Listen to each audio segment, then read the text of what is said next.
നമ്മളെല്ലാ വീഡിയോയിലും പറയുന്നതാണ് ഈ ഇലക്ട്രിക്കൽ പോയിന്റിനെ കുറിച്ച്. ഇപ്പോൾ നമുക്കിപ്പോൾ ഒരു ഓപ്പൺ കിച്ചണാണ് നമ്മൾ ചെയ്യുന്നത്. അപ്പോൾ എന്തായാലും ഇതിനകത്ത് ലൈറ്റ് വരും. ഇവിടെ ലൈറ്റ് ഇട്ടിട്ടില്ലായിരുന്നു, അതിനുള്ള കണക്ഷൻ ഇട്ടിട്ടില്ല. എന്തോ ഭാഗ്യത്തിന് ഇവിടെ തൊട്ടടുത്ത് ഇതുണ്ടായിരുന്നതുകൊണ്ട് നമ്മൾ വീണ്ടും കട്ട് ചെയ്ത് ഇവിടെ റീവർക്ക് ചെയ്ത്. പക്ഷെ ഇവിടെ പെയിൻറ്റിങ് കഴിഞ്ഞതാണ്, എന്നിട്ടാണ് നമ്മൾ റീവർക്ക്. ഇനിയിപ്പോൾ ഇവിടെ വീണ്ടും പെയിൻറ്റ് ചെയ്യാനിരിക്കും, അപ്പോൾ അധിക ചിലവിലേക്ക് നമുക്ക് പോകും.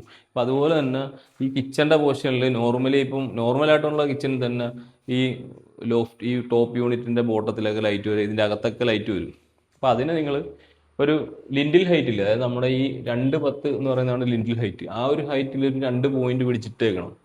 അതിപ്പോൾ നമ്മൾ ഏത് ഡിസൈൻ ആണെങ്കിലും ആ കിച്ചൺ വരുന്ന ഏരിയയിൽ എവിടെയെങ്കിലും കൊണ്ടിട്ടാൽ മതി. ബാക്കി നമുക്ക് മേളിൽ കൂടെ ഈ വർക്കിൻ്റെ അകത്തോടേക്ക് കൊണ്ടുപോകാൻ ഓപ്ഷൻ ഉണ്ട്. ഇതും റീവർക്ക് ചെയ്തതാണ്, ഈ ഒരു പോർഷനൊക്കെ റീവർക്ക് ചെയ്തതാണ്. അപ്പോൾ രണ്ടാമത് വീണ്ടും വെട്ടിപ്പൊളിക്കുന്ന പരിപാടി ചെയ്യാതിരിക്കുക. ഈ ബേസിക് ആയിട്ടുള്ള വയറിങ് കാര്യങ്ങളൊക്കെ ചെയ്ത് വെക്കുന്നത് നല്ലതായിരിക്കും. അപ്പോൾ ഈ കിച്ചണൊക്കെ ചെയ്യുമ്പോൾ ഇതുപോലുള്ള കാര്യങ്ങളൊന്നും ശ്രദ്ധിക്കുന്നത് നല്ലതായിരിക്കും. ഇതുപോലുള്ള യൂസ്ഫുൾ ടിപ്സിനായി നമ്മുടെ പേജ് ഫോളോ ചെയ്യാൻ മറക്കണ്ട. താങ്ക്